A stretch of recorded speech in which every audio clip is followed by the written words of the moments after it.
We see them everywhere. We hear them everywhere.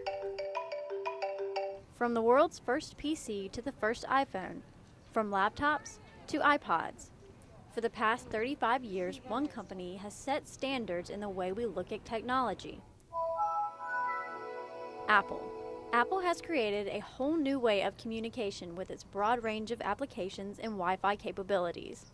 But it doesn't stop there. The textbook industry is one thing Steve Jobs really wanted to change. With the launch of its new education plan, Apple is making textbooks and other learning tools available to students through none other than the iPad. iPads are now being distributed in public schools all across the country. One of these being White Knoll High School in South Carolina.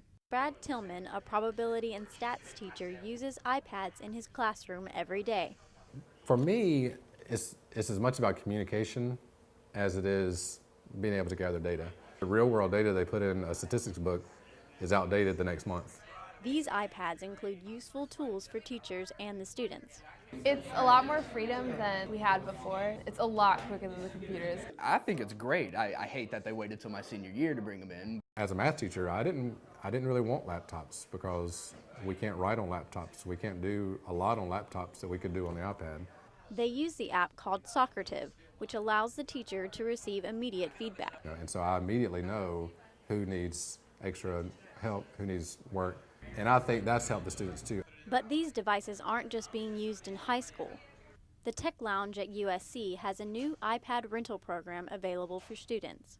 Lance Dupre says integrating this new technology into students' curriculum is what he wants to see. But we're always looking for new ways that they can be used by the students to further their education. This program has become popular very quickly. We did statistics last week, and since the middle of January, which is when we started it around the 16th, we've had over 400 checkouts. With 47 apps available, they tried to cover a broad spectrum of what students would use in their classes. But though the iPad was intended for educational purposes, I was surprised to find out they were installing games on the devices. There is one, we did put Angry Birds on there.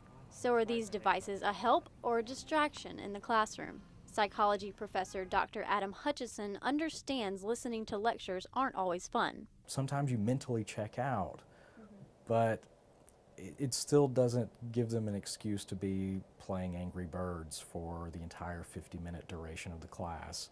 But what happens when winning a game becomes more important than taking notes?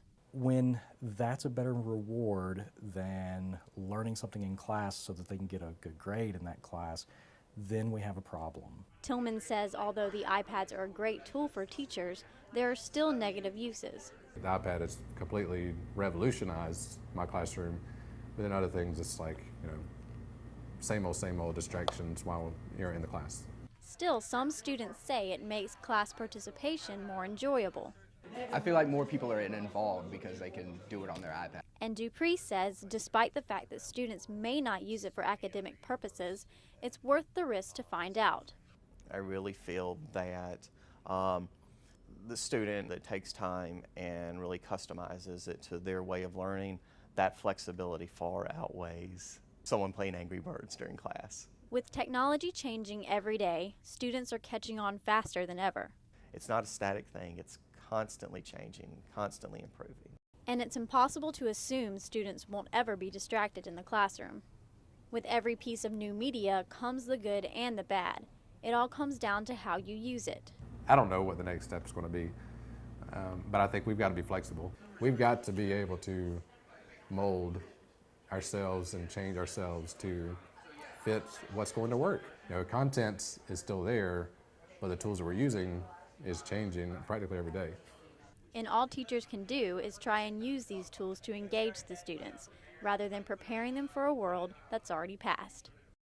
iPads are still being distributed to high schools throughout the district, and USC hopes to provide more for their students in the future. Stick around for more on the age of technology after the break.